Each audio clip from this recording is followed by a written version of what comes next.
Yo, what's good? It's your man 100 Grand Ross with The Rock Never Stops. Today I'm doing a video on a new series that I'm entitling When Players Get It Wrong. And this is going to be the Goran Dragic edition. If you like this video, smash the like button for me, hit subscribe and the bell for notifications. I appreciate the support and all the love. This is a little something new because I'm going to be delving into a realm that rarely kind of gets touched on. Like a lot of people bag on players because they say, oh, they shouldn't have done this, they shouldn't have done that. But rarely do they really actually look at the nuances of it. And sometimes there's moves that players do that really hurts them in the long run because of maybe some short-sightedness, maybe some situational dynamics going on in their personal lives. But players get it wrong just as much as the front office gets it wrong, just as much as ownership gets it wrong, right? And so in this video, we're going to be talking about Goran Dragic. Goran Dragic, if you followed his career, is an extremely talented Slovenian point guard.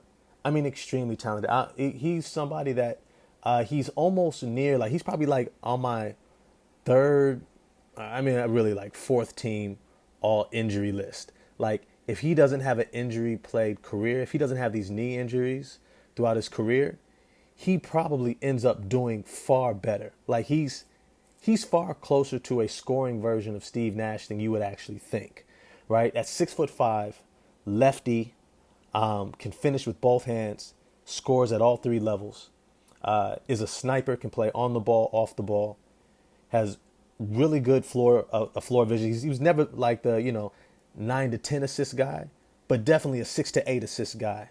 He knows how to set the table, good basketball IQ. He is and this is probably one of the more underrated parts of his game, is he's a dog.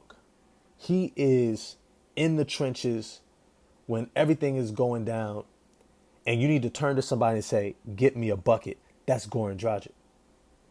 Goran Dragic is one of those dudes that in the playoffs, look, I think a lot of people saw when Miami got to the NBA Finals in the bubble, Goran Dragic was probably their most effective crunch time scorer on that team. It wasn't Jimmy Butler.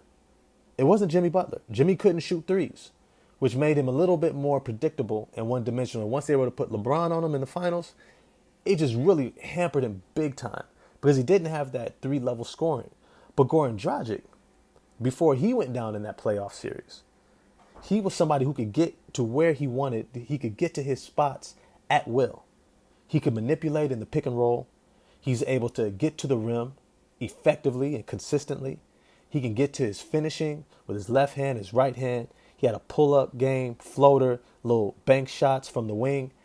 He can definitely snipe from the outside, whether he's shooting at the top of the key, off the dribble, coming off of screens, on the wings. I mean, offensively, he's one of the more complete guards that has been in the NBA. It was not a fluke in any measurement that he was third team All-NBA when he was with Phoenix. Phoenix screwed up by bringing in 3 point guards with Eric Bledsoe and Isaiah Thomas, and then probably choosing the wrong one out of all 3 of those, because we saw both Isaiah Thomas go on to higher heights.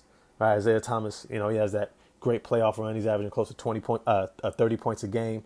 And actually, I might end up doing a video on when players get it wrong as well, when he kept playing through that hip injury, right? But it's to say that Goran Dragic, if he had stayed in Phoenix, if they had done better as an organization, right, they could have had something special with him, right? But we all know that he goes on to the Miami Heat, ends up having some injuries, struggles to stay consistent, playing on some teams that, were still figuring themselves out. But it was a good fit organizationally, but the injuries didn't allow him to build up that momentum. But by the time that Jimmy Butler comes around, Bam Adebayo, right, and they start structuring this team to make deep playoff runs, you recognize that Goran Dragic plays an essential role on that team. Goran Dragic is and was the best playmaker on that team. I know we all like Jimmy. Jimmy's a great facilitator, great playmaker, right? Great shot maker. But when it comes down to playoffs, when it comes down to even being a volume scorer, there's a difference. There's a difference in guys who can get buckets, and there are guys who can get buckets in droves, who can get buckets in, what's the term I'm looking for? Who can get buckets in terms of volume, right? There's some guys who can score once, twice, hit you. Wow, okay, that's a great shot. But now if I ask you to get me 30 points a game for 82 games a season, right, and into the playoffs, it's a little bit different, right? Maybe I can get you 20 a game for most of the season. It's almost why we almost see like Jimmy Butler. He'll have a really good game and he'll get like 40 one game, and then he'll have 16 the next, right? He'll have 35 and then have 22. But really, it was just a lot of free throws, right? Not everybody is built mentally to be a volume scorer. Not everybody's built mentally to be able to balance being a volume scorer, efficiency, and playmaking to set up his team to keep them involved. That's a very delicate balance. There's very few, the LeBron Jameses, the Chris Pauls, right? Guys who understand how to run the show and get theirs in a way that doesn't disrupt the rhythm of the team, that doesn't take everyone else out of their game. And this is what Goran Dragic had the skill of, right? But then we all know what happens last season. You have the Kyle Lowry trade, and I thought it was a great trade. But something that took place that was really quiet, that I think got overlooked, was Goran Dragic essentially, and this is just from my understanding, please feel free to correct me if I'm getting this interpretation wrong from the dialogue and the articles and what was taking place after the trade. But he essentially said, look, I respect you guys, but I don't want to play for the Toronto Raptors. I'm going to be a free agent. That's not where I want to be. I don't want to be in Toronto. I don't want to play there. And I understand. Toronto was coming off of, I think it was the year after the bubble, COVID, pandemic. They were playing in Florida. It was a really terrible situation for them as an organization, as a team.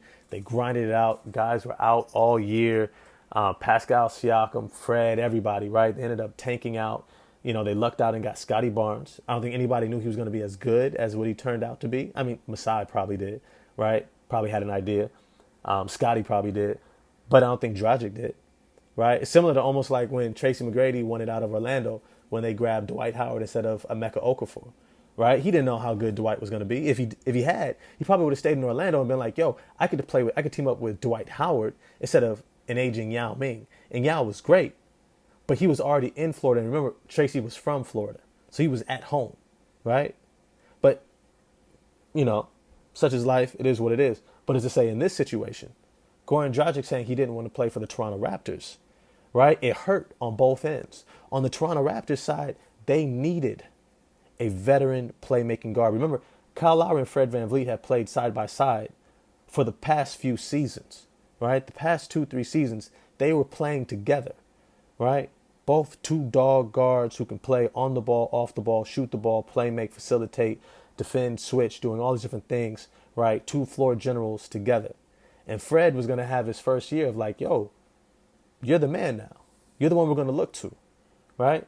But it doesn't mean that he didn't need help. It doesn't mean that he didn't need somebody to be able to supplement his playing time on the back end to make sure that he doesn't get worn out, because it's not everybody is physically built for an 82 game season. It is a grind. It's a grind. And only, I want to say like 2 seasons ago, remember when they won their championship, Fred was coming off the bench, right? So you have a different dynamic moving into that role that I think Fred could have really used a backup point guard who he could trust, who the organization, the head coach could trust last season, and they didn't have that. Malachi Flynn, he wasn't ready. That's a whole other situation. He just hasn't, gained that trust from Nick Nurse, right, and the organization. Delano Banton, he was a rookie. Scotty Barnes, a rookie. Pascal, coming off an injury, right? They didn't have another true floor general leader off the bench to play that role. And so Fred, he got worn out.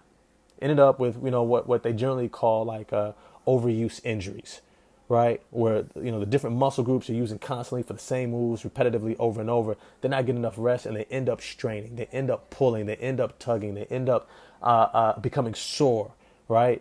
Aches, small tears here and there. And as a result, you end up having to sit out more. And this is what essentially happened last season. Fred was asked to carry a load that he simply wasn't ready for yet physically. After the All-Star break, he was pretty much out, trying to recover, trying to make it for the playoffs, right? Now, remarkably so, the Toronto Raptors were still able to get to that number 5 seed, and they grinded to get there. I mean, they pushed. It was almost like like a New York Knicks of 2 seasons ago, where they were just pushing. I mean, they were just like every single game, we're going to play hard. We're going to play our guys big minutes, and we're going to trust our team, and we're going to see as far as we can get. And they got to number 4 seed, got gentlemen swept in the first round, right? Because they capped out in terms of their talent potential. But it's to say that they just went for it. They just went all in. And that's what the Toronto Raptors did last season. Now, as a result of this decision by Goran Dragic, it didn't just hurt the team, but it also hurt him. Because this summer, he was a free agent. He was a free agent. He was somebody who teams are going to be looking at to say, what is his value for us? And him sitting out the amount of games that he did, right? Pretty much almost missing the whole season, right? Up until the very end, and he ends up with the Brooklyn Nets, and then he starts trying to figure it out on the Brooklyn Nets, right? Kind of work his way back physically, getting into game shape, figuring out the system, figuring out, a new coach, instead of having a training camp, right? Instead of being able to know the guys, build that continuity, gel, come together in a great system. I mean, Nick Nurse's system is one of the better systems in the league, in terms of featuring players and allowing them to play fully in terms of their capacity and talent in that system, right?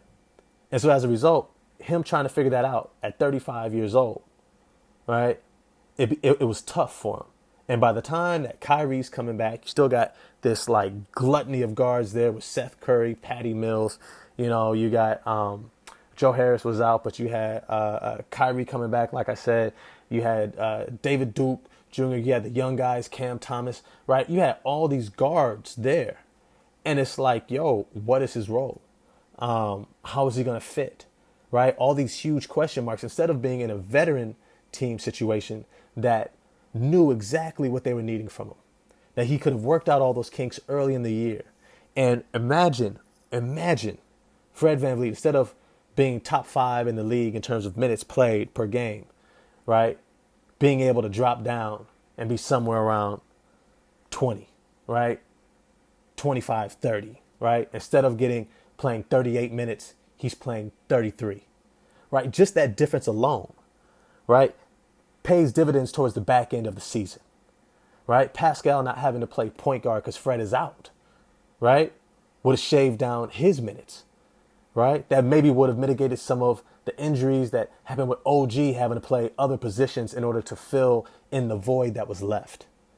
Goran Dragic coming off the bench as a scoring guard, as a facilitator and playmaker, right? Being able to play both guard positions at 6'5", could play off the ball, on the ball, facilitating for other guys, making it that much easier. I could have seen, man, I mean, I'm not going to say a 6th man of the year, but he would have been looked at if he had had a healthy year with the Toronto Raptors, ending up in probably a top 4 seed with him there. I mean, how he would have looked going into his free agency would have been worlds different. Remember, he went into the playoffs and Steve Nash didn't really even know how to use him, right? Everybody kind of could kind of see that the team needed a floor general because Kyrie Irving wasn't doing it.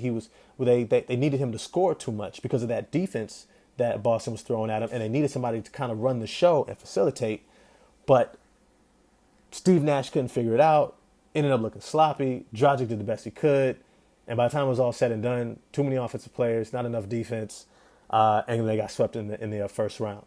That's a horrible way to go out going into your contract year. That is a horrible way to go into your contract year. And that's what Goran Dragic ended up doing. And this is why I'm saying he got it wrong. I understand. Look, they were coming off a bad year, right? One of their worst years over the past maybe 10 seasons, right? I get it. And maybe in training camp, he didn't see enough. He didn't see Pascal there. He's never got a chance to play with Pascal. He didn't know. This was a all NBA level forward coming back, right? He didn't understand that.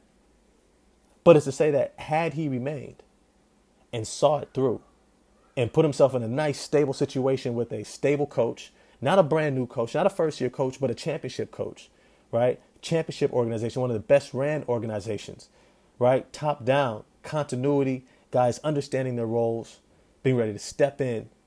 I think Dragic would have had a great year. He would have had a great year. So I want to know what you all think. Basketball heads, I know this is more for you. It's less for the casual fan. But it's definitely a fun topic for me. when players get it wrong. Goran Dragic. What's your thoughts? Holler at me in the comment section, and I'm going to get at y'all next time. Like, subscribe, hit the bell for notifications, and I'll see y'all. Peace.